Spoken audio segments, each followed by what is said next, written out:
अगर आप भी चाहते हैं कि आपन म्यूजिक के वीडियो सबसे पहले आप तक पहुंचे, तो लाल बटन को दबाकर चैनल को सब्सक्राइब जरूर कर ले और साथ में बेल आइकन को दबाना ना भूलें।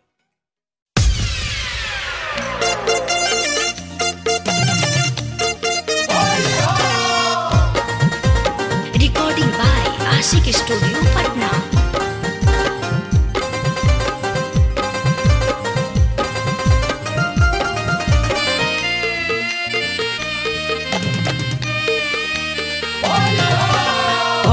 बानी रंग हम लाला का हो, भौजी डाले दाना हाला का। घोरले बानी रंग हम लाला का हो, भौजी डाले दाना हाला का। डाले दाना हल्का भौजी डाले दाना हल्का।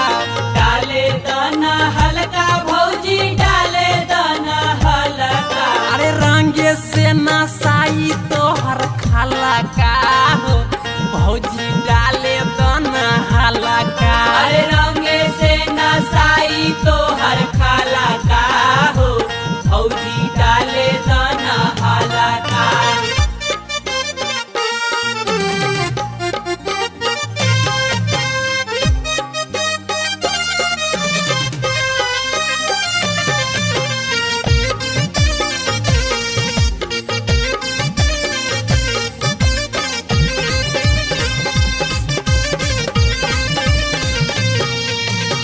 साल भर के बाद भौजी आइल बा होली।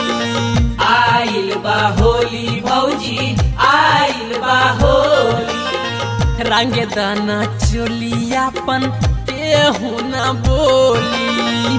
केहू न बोली भौजी केहू न बोली। अरे चिकन चाकन लौके तोर बिचाला का हो, भौजी रंगे दाना हाला का। अरे रंगे से नसाई तो हर खाला का हो, भौजी डाले दाना हाला का। रंगे दाना हल्का भौजी रंगे दाना हल्का। रंगे दाना हल्का भौजी रंगे दाना हल्का।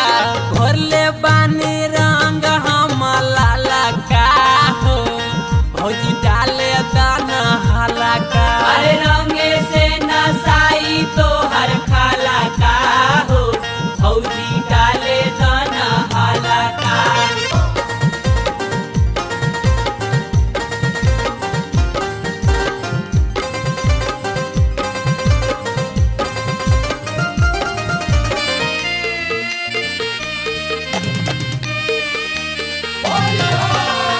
दिलीप आशिक संग कहे अंकेश लाल हो। कहे अंकेश लाल हो, कहे अंकेश लाल हो। तोहरे पठोकाई भौजी फगुआ के ताल हो।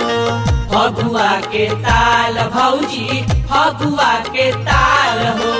जान मार ताबे तोर हंसल का हो, भौजी डाले दाना हाला का। अरे रंगे से नसाई तो हर खाला का हो, भौजी डाले दाना हाला का। डाले दाना हल्का भौजी डाले दाना हल्का। डाले दाना हल्का भौजी डाले दाना हल्का।